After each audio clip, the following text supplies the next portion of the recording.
Hello and welcome to this video on stems in at, ant, mat, mant, vat, vant. Changeable stems they're called because sometimes the stem is at and sometimes the stem is ant. Following regular rules, don't worry about the changes. This part of the grammar is dealt with at Macdonnell, paragraphs 85 to 86. And these sections deal with a very, very productive and numerous type of adjective and noun. It's the present participles and the future participles, present participles far more common, and also the very numerous adjectives that end in vat or mat. Once you have mastered the basics of the endings of the consonantal stems, and in particular what we dealt with in section 77, where we went through dharma, vit, and so on, and the endings that are attached directly to the consonant stem, everything else falls into place very simply, as I will demonstrate to you. So here we go. I'm looking at Macdonnell now, paragraph 85, beginning near the bottom of page 41. So stems ending in an at. Let me just share my iPad screen with you. There we are. Stems ending in an at. Some grammarians are going to say that it ends in ant. In fact, the whole point is it's a variable stem ending in at or ant, depending, as you will see. The stems in at comprise present and future participles, active in the masculine and neuter. The strong stem is ant and the weak stem is at. And Macdonnell has chosen as the paradigm the verb ad, very simple verb ad, meaning to eat, and the present participle of that word, which is in the stem form adat or adant. So looking now to page 42, that's further down section 85. This present participial ending in an ant,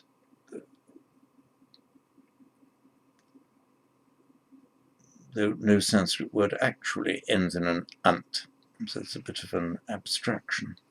It's exactly the same, actually, speaking now about etymology rather than grammar, as the Latin ans antis, where we have a huge number of words in English ending in an ant, something that does something, an applicant, somebody who makes an application. And also ent, though in Sanskrit it's all at, like a detergent, something that wipes off, a fire retardant, something that slows down fire, and the ebullient, effulgent, reentrant. So many words ending in ent and ant. That's from the Latin, and it's from the same root as this participial ending at ant in Sanskrit. So let me now turn to a clean page, and we will start with ad, to eat. Now the present participle, nominative singular now, is adan. You might say it wants to be adant, in fact even wants to be adants, but you can't have a word ending in more than one consonant in Sanskrit, so it becomes adan. And the accusative the T comes back because it's followed by a vowel, so it's adantam. Eating in the accusative. I see him eating. Tam adantam pashyami.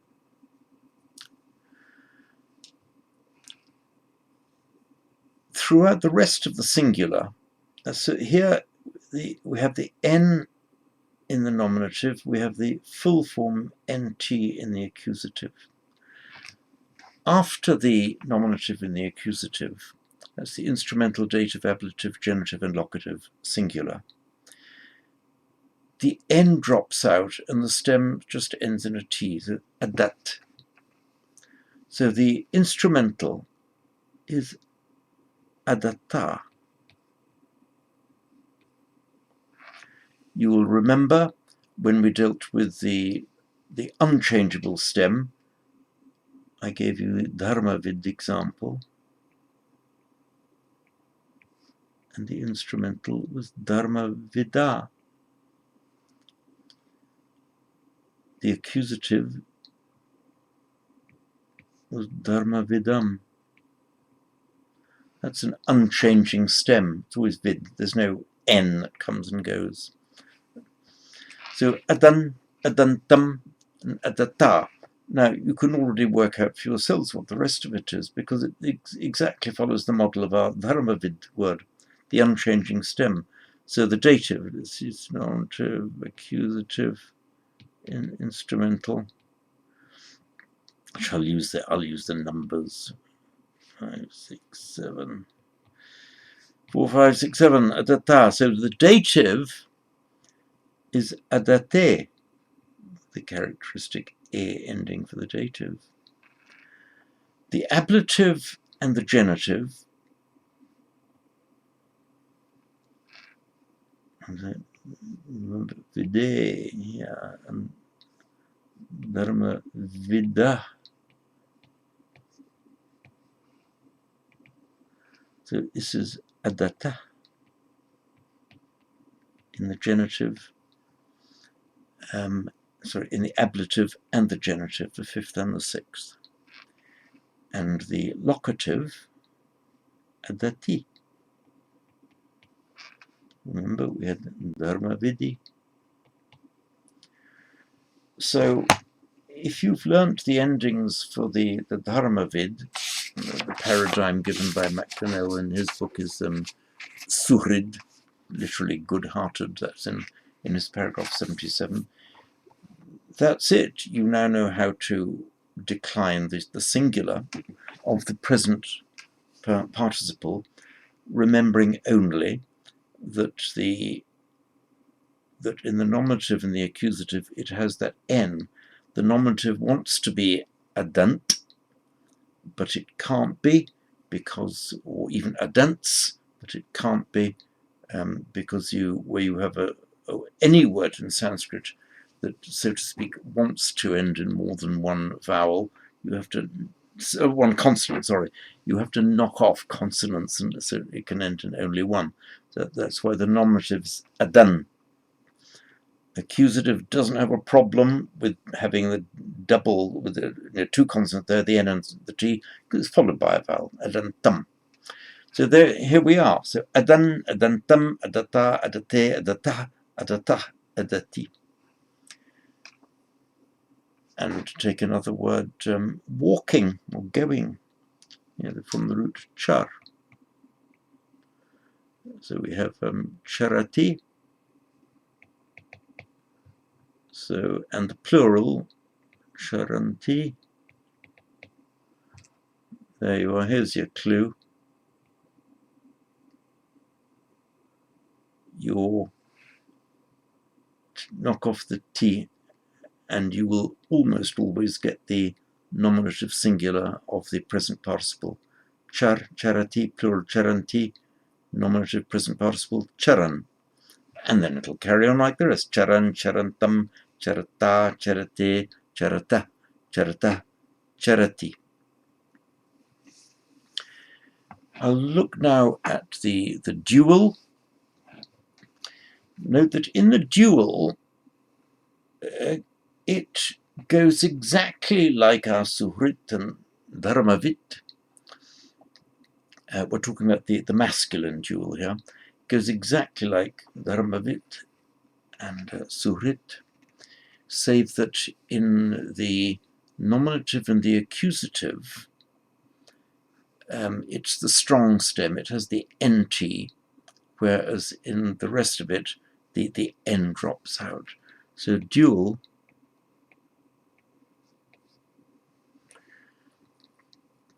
you have adantau for the nominative and the accusative. Adantau.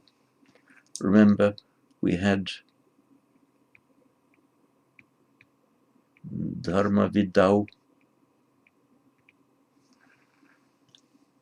in the unchangeable stem.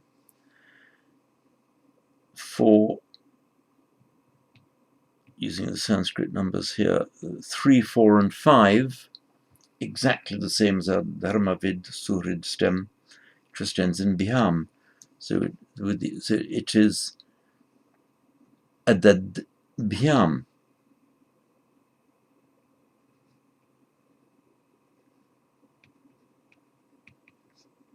Adad biham. Remember, it was dharma vid biham. So no distinction there. And the same for the so genitive and locative is adatu.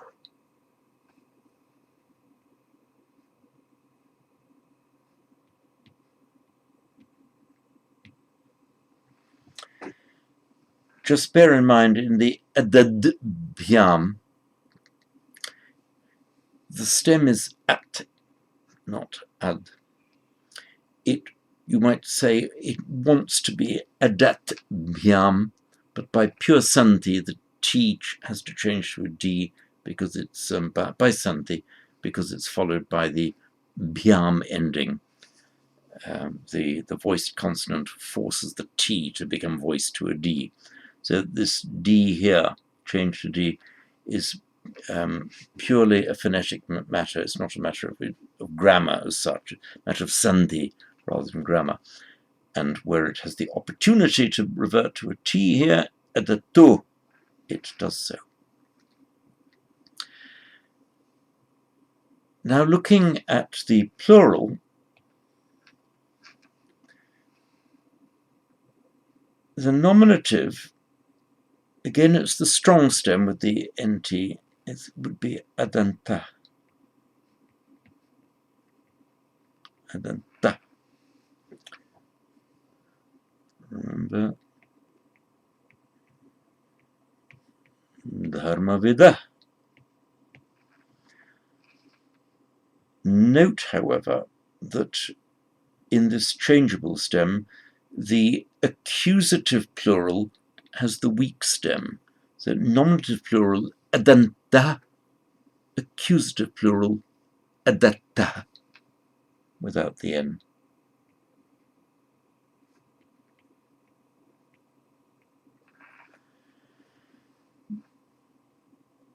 In dharmavidah, there is no change. It's an unchangeable stem, so the nominative and the accusative plural are the same there. It changes in a changeable stem between nominative and accusative. Now, in the instrumental,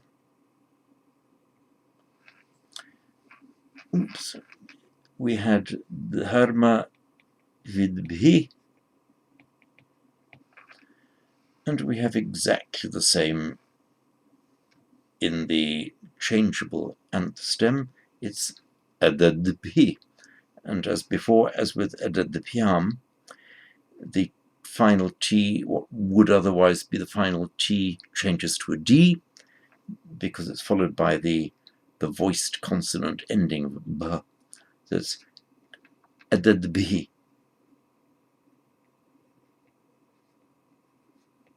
Adadbhi. The dative and the ablative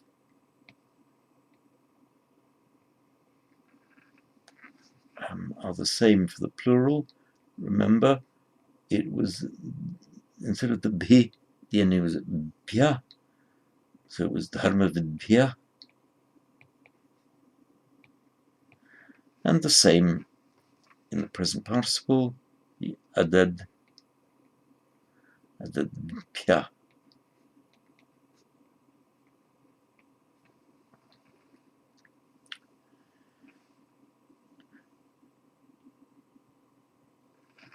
In the genitive plural, dharmavit, we had the dharmavidam. Remember, in the vowel declensions for the genitive plural, you have anam, or for the e and u declensions, enam, unam, and so on. In the consonantal declension, it's simply monosyllabic am. So we have adatam.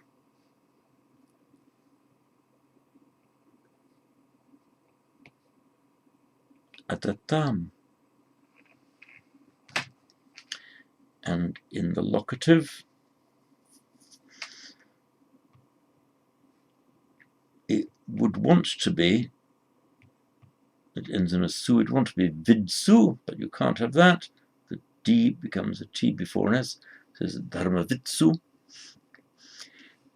In this declension here, the stem ends in a T anyway, so it remains a T, so it's adatsu.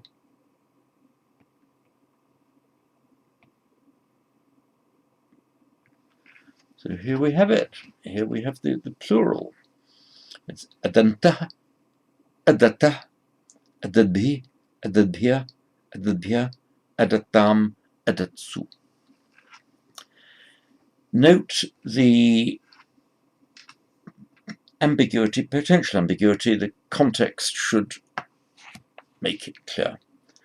Look at the accusative plural, adata. It is the same as the genitive and ablative singular, adata. So if you see that form, you just have to see from context, is it ablative genitive singular or is it accusative plural? Now I'll just run over the neuter form with you. By the feminine form is much simpler. You just add e to the weak stem, so eating, the feminine form would be edati, and then it declines like any ordinary feminine noun adjective ending in a long e, so there are no complications there. Going to the neuter. Neuter is quite simple. The differences, as always, are only in the nominative and accusative. So the nominative accusative, in fact, they're of course the same, being neuter. In the singular, it's just adat.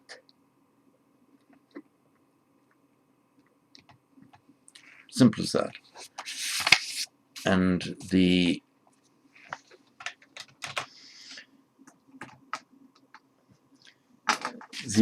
dual neuter, pretty rare.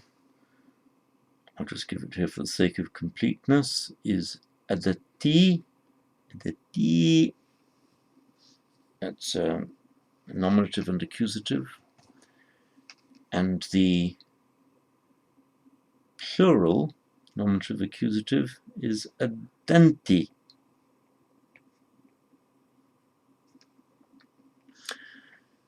So this now deals with the participial endings in at, ant. And whatever be the conjugation of all the 10 classes of verb, present and future participles, whatever class of verb it is, it doesn't have any effect on the declension of these participles. So these are the same right across all verbs. Atmanepada, of course, not the Parasmaipada. Now, looking at a couple of variations on that, we have got a special form of Mahat, which you will, it's a bit anomalous, but you have to learn it because it's a very common word. Mahat, we have in its combining form, it's Maha, meaning great, as in Maharaja, great king. It declines exactly like the participial stem at ant, with the single variation that the nominative singular is not Mahan, but Mahan. The accusative singular is Mahantam. Remember, I'll put the participial form there just as a comparison. So Adan, but Mahan. Accusative, I'll just put the case numbering there. Mahan, but Adantam, but Mahantam. The plural, and the rest of the singular is the same. Mahata, Mahate, Mahata, Mahata, Mahati, exactly the same as the Adan. For the plural, nominative, again, Adanta, nominative plural, but it's Mahanta. The only difference is it lengthens the A. Note that the vocative, by the way, is not Mahan,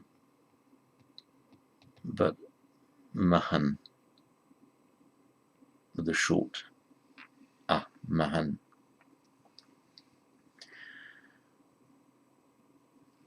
The whole of the rest of the declension is the same as the ordinary participial declension. We'll now look at the slight differences, slight but important, and important for you to learn this extra bit as well, because we're looking at the adjectives ending in vat, mat, vant, mant, which are very, very frequent. And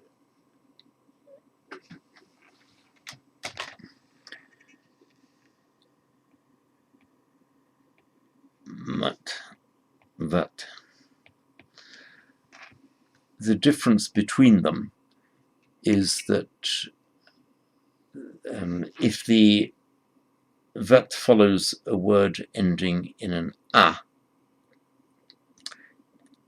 if the word ends in a, then this adjective ending is vat. If it ends in a vowel other than a, it's mat. So these are just avat or imat or umat, and so on. So, for example, the having a fire is agni mat, agni fire, agni mat. That's the example given at the bottom of page 42. Agni mat. You couldn't say agni vat; it would just be agni mat. And similarly, possessing knowledge, jnana vat. So whether it's a mat or a vat simply depends on what the preceding vowel is.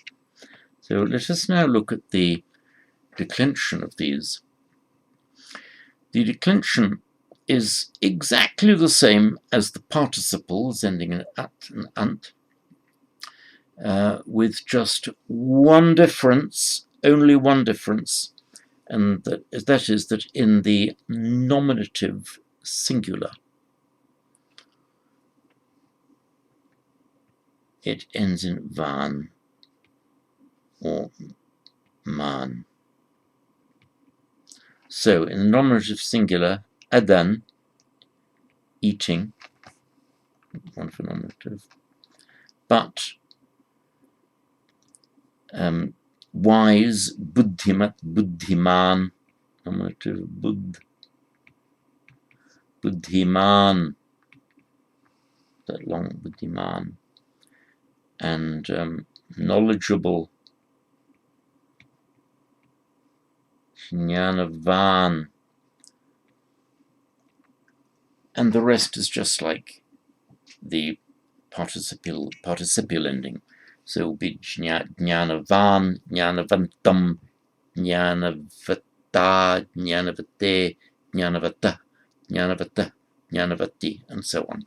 And so for buddhiman, buddhiman, buddhimantam, buddhimata, buddhimate, buddhimataha, buddhimataha, buddhimati. And the singular, sorry, the plural, the dual and the plural just exactly follow the participial. So for example, from buddhiman, in the nominative plural, buddhimanta, and the accusative, buddhimataha, which exactly reflect the participial forms adanta and adatta, and so on for the rest of it. For example, of the wise in the genitive plural, of those possessing buddhi, is buddhimattam, the locative buddhimatsu. There is a slight variation, a slight complication to remember for the honorific bhavat. So we've got the root bhu, to be, bhavati, bhavanti, and it makes its present participle in the normal way, exactly like adan. So it is, you have bhavan, bhavantam, instrumental, bhavata, and so on. The one difference that you have to remember is that this bhavan is sometimes used as an honorific, as in addressing somebody as sir, something like that. And where that happens, the nominative, where it means sir or your honor, or the honorific, just honorific, the nominative is bhavan, not bhavan. There's a slight irregularity there. And the vocative, normally, vocative there, it would be, it says adan, bhavan. You can have bhavan, but you also have an irregular vocative in bho. And it is, I think I'm right in saying, unique in Sanskrit. This is the only time where you have an irregular vocative of this form. So, Your Honor, sir, addressing somebody, bho.